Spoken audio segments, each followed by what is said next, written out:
ਸੱਜਣਾਂ ਤੇ ਮਿੱਤਰਾਂ ਨੂੰ ਤੁਹਾਡਾ ਆਪਣਾ ਮੇਜ਼ਬਾਨ ਆਰਿਫ ਖਾਨ ਆਪਣੇ ਪ੍ਰੋਗਰਾਮ ਬੋਲਾ ਜੀ ਆਇਆਂ ਨੂੰ ਆਖਦਾ ਹੈ। ਨਾਜ਼ਰੀਨ, ਮੇਰੇ ਨਾਲ ਇਸ ਵੇਲੇ ਮੌਜੂਦ ਨੇ ਸਾਬਿਕ ਡਿਪਟੀ ਮੇਅਰ ਮੀਆਂ ਮੁਹੰਮਦ ਤਾਰਿਕ ਸਾਹਿਬ। ਇਹਨਾਂ ਨਾਲ ਸਾਡੀ ਮੁਲਾਕਾਤ ਹੈ। ਪਹਿਲੇ ਤਾਂ ਮੈਂ ਮੀਆਂ ਤਾਰਿਕ ਸਾਹਿਬ ਨੂੰ ਖੁਸ਼ ਆਮਦੀਦ ਕਹਾਂਗਾ ਕਿ ਮੀਆਂ ਸਾਹਿਬ ਤੁਹਾਡੀ ਖਿਦਮਤ ਨੂੰ ਸਲਾਮ ਪੇਸ਼ ਕਰਦੇ ਹਾਂ। ਪਿੱਛੇ ਹਾਲ ਵਿੱਚ ਤੁਸੀਂ ਦੇਖਿਆ ਹੈ ਕਿ ਬਹੁਤ ਕਾਮਯਾਬ ਜਲਸੇ ਤੋਂ ਬਾਅਦ ਲਾਹੌਰ 'ਚ ਤਸ਼ਰੀਫ ਲਿਆਏ ਔਰ ਉੱਥੇ ਇਹਨਾਂ ਨੇ 7-8 ਦਿਨ ਕੈਂਪ ਲਗਾਇਆ, ਜਿਹਦੇ 'ਚ ਮੀਆਂ ਸ਼ਹਿਬਾਜ਼ ਸ਼ਰੀਫ ਸਾਹਿਬ ਨੇ ਖਸੂਸੀ ਤੌਰ 'ਤੇ ਖਿਤਾਬ ਕੀਤਾ। ਵਜ਼ੀਰ ਆਲਾ ਪੰਜਾਬ ਮਰੀਮ ਨਵਾਜ਼ ਸਾਹਿਬਾ ਜਿਹੜੇ ਇਸ ਵੇਲੇ ਰਿਕਾਰਡ ਤੋੜ ਗਏ ਨੇ ਤਰੱਕੀਆਤੀ ਕੰਮਾਂ ਦੀ, ਪੂਰੇ ਪੰਜਾਬ 'ਚ ਮਿਸਾਲ ਨਹੀਂ ਮਿਲ ਰਹੀ। ਮੈਂ ਮੀਆਂ ਤਾਰਿਕ ਸਾਹਿਬ ਦੇ ਨਾਲ ਗੱਲਬਾਤ ਦਾ ਆਗਾਜ਼ ਕਰਨਾ ਵਾ। ਮੀਆਂ ਸਾਹਿਬ ਸਲਾਮ ਅਲੈਕੁਮ। ਮੀਆਂ ਸਾਹਿਬ, ਤੁਹਾਨੂੰ ਅਸੀਂ ਤੇ ਪਹਿਲੇ ਇਸ ਗੱਲ ਦੀ ਮੁਬਾਰਕਬਾਦ ਦਿੰਦੇ ਹਾਂ। ਮਾਸ਼ਾਅੱਲਾ ਤੁਸੀਂ ਬਹੁਤ ਮਿਹਨਤ ਕੀਤੀ। ਵੈਸੇ ਤਾਂ ਤੁਸੀਂ ਹਮੇਸ਼ਾ ਇਸ ਪਾਰਟੀ ਦੀ ਖਾਤਰ, ਜਿਸ ਵੇਲੇ ਵੀ ਇਸ ਪਾਰਟੀ ਦੇ ਮੁਸ਼ਕਿਲ ਤਰੀਨ ਵਕਤ ਆਇਆ, ਮੇਰਾ ਖਿਆਲ ਹੈ ਕਿ ਸਲਾਰੇ ਲਾਹੌਰ ਅੱਲਾ ਜਾਣਦਾ ਹੈ ਕਿ ਮੈਂ ਕਿਸੇ ਦਾ और ਤੁਸੀਂ ਨਜ਼ਰ ਆਏ। ਉਮਰ ਦੇ ਇਸ ਹਿੱਸੇ ਵਿੱਚ ਜਿੱਥੇ ਮਿਹਨਤ ਮੁਸ਼ੱਕਤ ਕਰਨਾ ਬੜਾ ਨਾਮੁਮਕਿਨ ਹੁੰਦਾ ਹੈ ਔਰ ਤੁਸੀਂ ਬਿਮਾਰੀ ਦੀ ਹਾਲਤ ਤੁਹਾਨੂੰ ਦੇਖਿਆ ਕਿ ਤੁਸੀਂ ਇੱਕ ਨਾ ਦੀਵਾਨਾਵਾਰ ਪਾਰਟੀ ਦਾ ਕੰਮ ਕਰਦੇ ਹੋ। ਤੁਹਾਨੂੰ ਮੁਬਾਰਕਬਾਦ ਹੈ। ਕੀ ਕਹਿਣਾ ਚਾਹੋਗੇ ਜਲਸੇ ਦੇ ਹਵਾਲੇ ਨਾਲ? ਬਿਸਮਿल्लाहिर्रहमानिर्रहीम। अल्लाह की मेहरबानी नाल जनाब टीजी खां की तारीख ऐसा जलसा नहीं होया। जोग का जोग दुनिया जी है वो मियाँ शबाशी साहब को सुनने वास्ते आई और सरदार अवैस खां लगारी की मुहब्बत लोगों ने कोई कसर नहीं छड़ी। उत्थे मैं समझना सड़क ब्लाक और पंडाल इस तरह खचा खच भरिया सी, जिहदे विच कम अज़ कम 25,000 बंदे की बैठन की गुंजाइश सी। उहदे विच 35,000 बंदा वड़ गया। मकसद है कि जुड़े सन लोग। अल्लाह ने इन्नी मेहरबानी की और उसकी वजह की है? वजह ये कि पाकिस्तान मुस्लिम लीग नून जिस वक्त भी इकतदार ही चाहिए उन्हें अपना इमेज बरकरार रखा है उस हवाले नाल कि ये काम करते हैं। पाकिस्तान मुस्लिम लीग वाले आते हैं और ये पाकिस्तान को सुधारन वास्ते काम करते हैं। पिछली तारीख भी देख लो, आने वाला वक्त भी देख लो। इस वक्त वजीर आला पंजाब बाजी मरीम जी है उन्हें रिकॉर्ड कायम कर दिते हैं। इतने कम और बगैर सिफारिश के कम।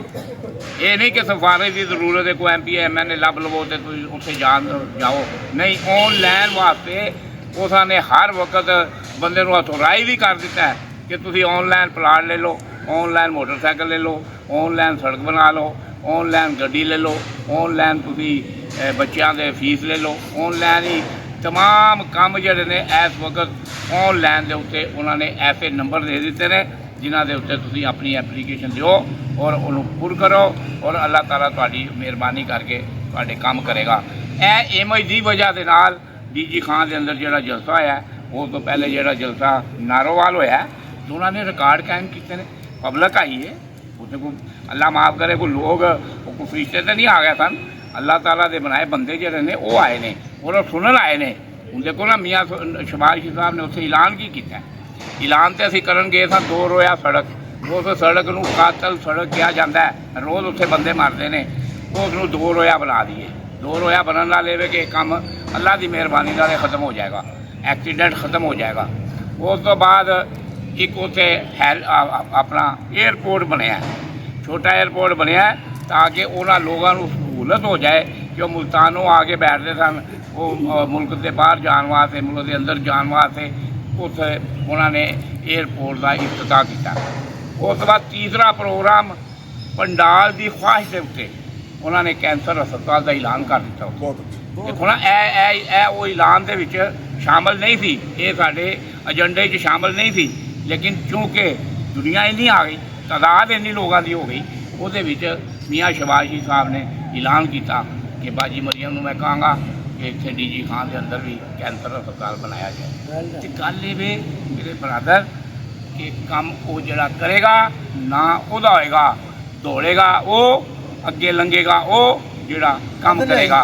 असी चकमे नहीं दिते, असी लोगों को चकमे नहीं दिते, असी लोगों को झूठ नहीं मारे। असी अल्लाह की मेहरबानी नाल सच बोलिया, सच के उत्ते काम किया है। और अज भी तुम देखो मियाँ नवाज शरीफ साहब का डंका क्यों वज रहा है कि मियाँ नवाज शरीफ साहब ने किसी नाल फ्रॉड नहीं किया, किसी को धोखा नहीं दिता, किसी को जेल च नहीं सुट्टिया। जेल जो कोई गया अपनी करतूतों की वजह तो गया है। अल्लाह ताला नूं एक कितन बर्दाश्त नहीं कि मेरे कोई हम सफ़र हो जाए, मेरे सामने को आ जाए। क्यों कि अल्लाह ताला कहता है ਕਿ ਜਿਸ ਵਕਤ ਮੈਂ ਬੰਦੇ ਨੂੰ ਪੈਦਾ ਕੀਤਾ ਸੀ ਤੇ ਮੈਨੂੰ ਉਸ ਵਕਤ ਫਰਿਸ਼ਤਿਆਂ ਨੇ ਕਿਹਾ ਸੀ ਕਿ ਅੱਲਾ ਮੀਆਂ ਫਸਾਦ ਕਰਨਗੇ ਤੇ ਮੈਂ ਉਹਨਾਂ ਨਾਲ ਵੀ ਕਿਹਾ ਸੀ ਕਿ ਮੇਰੇ ਜਿਹੜੇ ਹੋਣਗੇ ਉਹ ਦੁਨੀਆ ਦਾ ਕੰਮ ਕਰਨਗੇ। ਅਸੀਂ ਉਹਨਾਂ ਲੋਕਾਂ ਹੀ ਅੱਲਾਹ ਤਾਲਾ ਦੇ ਪਸੰਦੀਦਾ ਲੋਕਾਂ ਦੇ ਵਿੱਚੋਂ ਹਾਂ। ਕਿਉਂ ਕਿ ਅਸੀਂ ਹਰ ਆਏ ਗਏ ਬੰਦੇ ਦਾ ਕੋਈ ਮਸਲਾ ਮਸਾਇਲ ਹੋਵੇ ਫੌਰੀ ਕੋਸ਼ਿਸ਼ ਕਰੀ ਦੀ ਹੱਲ ਕਰਨ ਦੀ। ਔਰ ਅੱਲਾਹ ਤਾਲਾ ਅੱਗੇ ਦੁਆ ਕਰ ਰਹੇ ਹਾਂ ਕਿ ਅੱਲਾਹ ਤਾਲਾ ਸਾਨੂੰ ਇਹ ਕੰਮ ਕਰਨ ਦੀ ਤੌਫੀਕ ਅਤਾ ਫਰਮਾਉਂਦਾ ਰਹੇ, ਸਾਨੂੰ ਹਿੰਮਤ ਦੇ ਦੇਵੇ, ਅਸੀਂ ਇਹਦੇ ਅੰਦਰ ਕੰਮ ਕਰਦੇ ਰਹੀਏ। ਵਮਾ ਅਲੈਨਾ ਇল্লাল ਬਲਾਗ। ਲਓ ਨਾਜ਼ਰੀਨ, ਇਹਦੇ ਨਾਲ ਹੀ ਤੁਹਾਡਾ ਆਪਣਾ ਮੇਜ਼ਬਾਨ ਅਗਲੇ ਪ੍ਰੋਗਰਾਮ ਤੱਕ ਇਜਾਜ਼ਤ ਚਾਹੁੰਦਾ। ਜ਼ਿੰਦਗੀ ਰਹੀ ਤੇ ਅਗਲੇ ਪ੍ਰੋਗਰਾਮ ਤੱਕ ਰੱਬ ਰੱਖਾ।